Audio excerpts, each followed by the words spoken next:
Hello mga ka-Diskarte Mo TV, once again welcome sa ating channel. So ganito rin ba yung freezer nyo? Fuji Denso HD upright na freezer. Yan, so check natin sa loob. Yan, so dito mga ka-Diskarte Mo TV, yan, hindi na siya talaga lumalamig. So yung senaryo nito mga ka-Diskarte Mo TV, nag-fluctuate no, yung kuryente, tapos hindi agad nabunot yung kanilang freezer. Gusto yung mga bunutin agad, inuna na sila ng balik ng kuryente. Ayan. So pagkabunot nila mga ka-Diskarte Mo TV, after a few hours, akala nila okay na yung fluctuation ng kuryente. Ayun, so hindi pa pala. So plinag ulit mga ka-Diskarte Mo TV. So pagka-plug, ayun, hindi na siya lumalamig. Yan. So ayan mga ka-Diskarte Mo TV, maganda rin no na gumamit tayo ng mga EBR lalo na sa mga lugar no na hindi stable yung supply ng kuryente, nagso-surge, nagfluctuate kahit alinman doon. Hindi siya lumalamig. Yan, so tingnan natin no. I-plug lang natin. Yan. Okay, so na-check ko na ito mga ka-Diskarte Mo TV dati. Yan, so pakita ko lang sa inyo. So yung problem pala nito mga ka-Diskarte Mo TV is board problem. Ayan. So papakita ko sa inyo mga ka-Diskarte Mo TV no, yung kanyang pinaka-board. So guys, ito yung kanyang board. Yan, so makikita natin dito, bilangin natin yung blink. Yan, bilangin natin. Reset muna.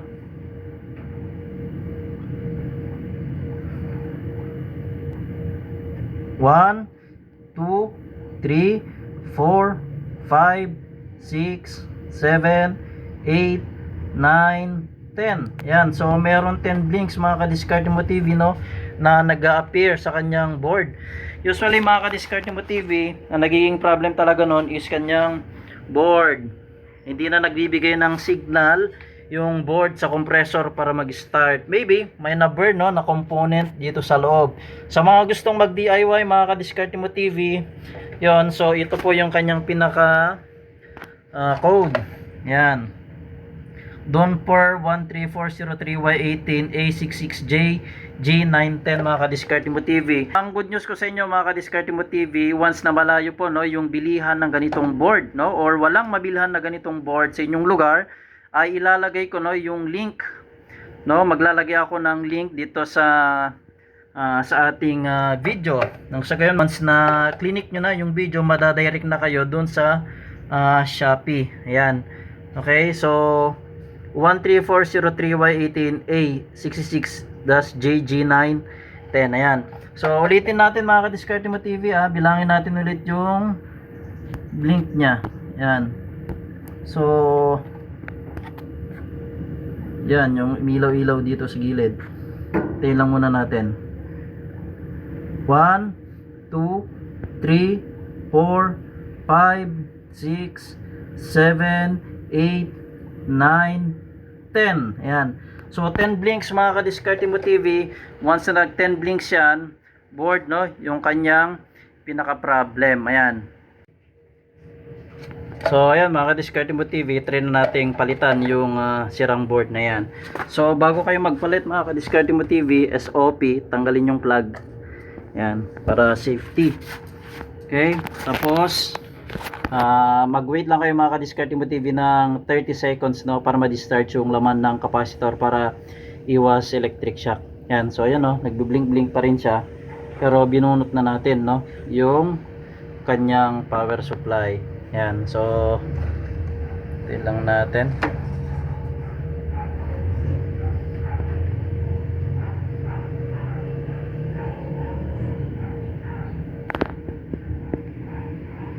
So ayan guys, hindi na siya nagbi-blink. So pwede na nating palitan. Mahirap no? Walang assistant. So ayan. So tanggalin muna natin yung kanyang connection dito. Yung UVW na connector. Ayan.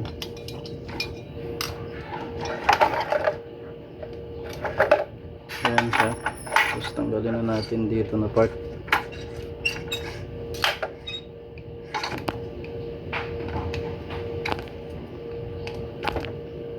Ayan.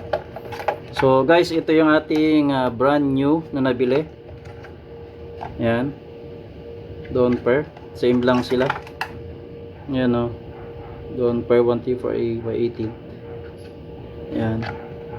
So same din yung specs ng ating ipapalit. Yan.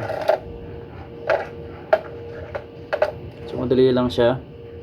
Laglo lang ng ganyan. Tapos ito, i-connect ulit natin doon.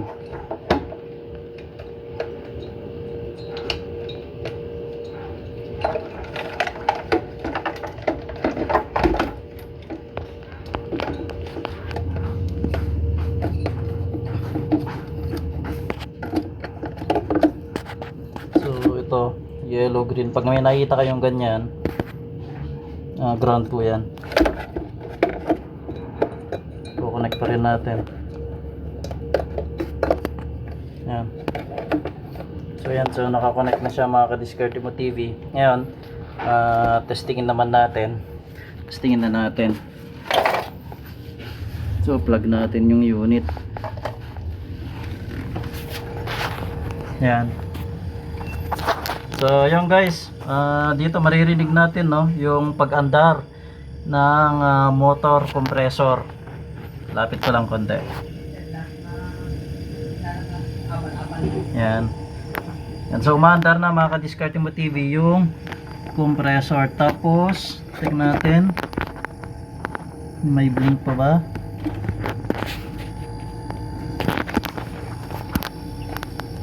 Yan, wala nang blink mga ka-Diskarte Mo TV. So okay na to. Yan.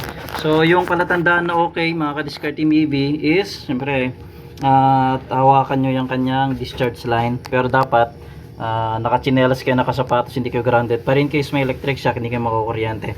Okay, yan. So ito yung kanyang suction line, ito yung discharge line, yung mas maliit. So ito, yan, nagsisimula na siyang mainit, uminit. Yan, so indikasyon yan mga ka-Diskarte Mo TV na nagsisirculate na yung refrigerant sa system. Yan, kinocompress na ng compressor.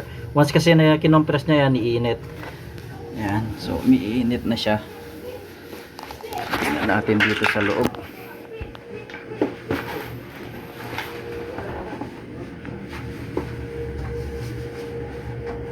Yan, nagsisimula na magkaroon ng moist. So ayan, malamig na siya. So antayin lang natin mga ka-Diskarte Mo TV ng few minutes, no? Tapos i-open natin ulit. So ayan mga ka-Diskarte Mo TV, na iayos na natin yung freezer. Yan, so dito sa condenser mainit na rin. Yan, so sobrang init. Okay, so sign yan no, na nagpa-pump na ng refrigerant yung compressor. Yan. Okay, so check natin no dito sa freezer. Okay na. Yan. So lamig na siya mga ka-Diskarte Mo TV. Yan no. Yan, so, nagpo-form na siya ng moist. Yan. Yan. Malamig na siya.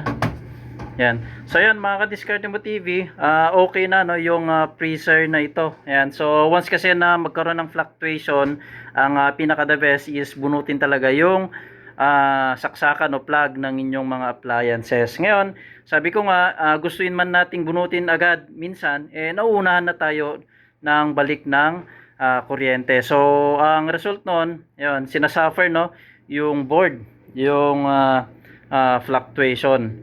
Yan. So ngayon mga ka-Diskarte Mo TV, maganda rin no na gumamit kayo ng AVR. Yan.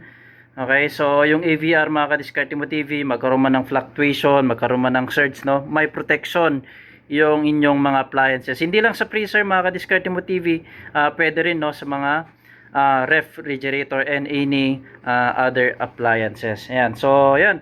So maglalagay din ako guys ng product no ng AVR dito sa ating video. Nagsagan i-click nyo lang. So i-direct kayo sa Shopee. Ayan. So ayan mga ka-Diskarte Mo TV, maraming salamat po sa panonood. Huwag kalimutan mag-like, mag-subscribe sa ating channel at ma-notify din once na mayroon tayong bagong video.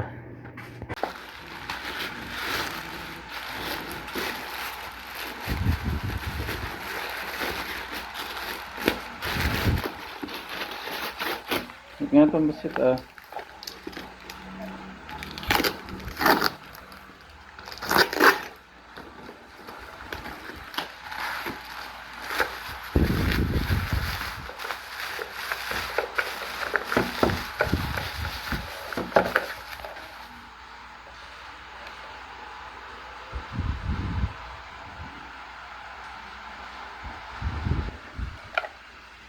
I-focus mo, focus mo.